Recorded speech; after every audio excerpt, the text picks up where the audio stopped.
না, পুলিশ গ্রেপ্তার করতে না চাইলে আপনি কিভাবে গ্রেপ্তার করবেন? হাজিরার সাথে কি সম্পর্ক? বাড়ি থেকে গিয়ে তো তুলে আনতে পারে, আনছে না কেন? পুলিশ গ্রেপ্তার করবে না, পুলিশের সেই সাহস নেই, সৎ সাহস নেই। কাউকে অন্য একজনকে ঝিকে মেরে বউকে শাস্তি দেয়া এখনকার দিনে অবশ্যই এটা চলে না, কিন্তু তবুও এইটাই তৃণমূল কংগ্রেস করার চেষ্টা করছে যে অনুব্রত মণ্ডলকে কিছু করা যাবে না, অতএব যে নিরীহ, নিরীহ বলতে ইন দা সেন্স যে কোনোভাবে পাল্টা কিছু করতে পারবে না তাকে তুমি শাস্তি দাও, সেই শাস্তি দেওয়া হয়েছে। সৌগত রায়ের কথা কে গুরুত্ব দেয়? তৃণমূলে আমার তো মনে হয় না কেউ গুরুত্ব দেয়।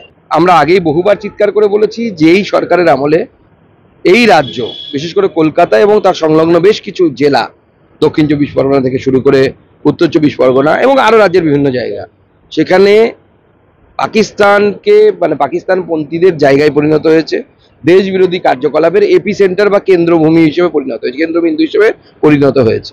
সিবিআই তার নিজের কোর্স অফ অ্যাকশন করবে, যা করার সেটা করবে।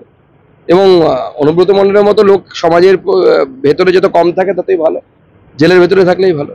এই রাজ্যে এটাই হবে, এর থেকে ভালো কি হবে? যেখানকার মুখ্যমন্ত্রী এই ধরনের মুখ্যমন্ত্রী, যিনি সিঁদুর বিক্রি করার কথা বলেন, প্রধানমন্ত্রীকে অপমানজনক কথাবার্তা বলেন, আইন শৃঙ্খলা বলে কিছু নেই।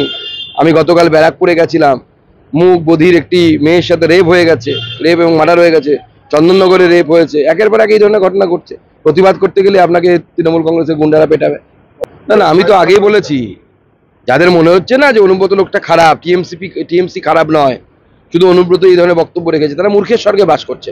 প্রত্যেকটি টিএমসি নেতা পুলিশের সাথে এইভাবেই কথা বলে। তো হুমায়ুন কবির কতদিন তৃণমূলে থাকে না অন্য কোথাও যায় সেটাই দেখার এখন।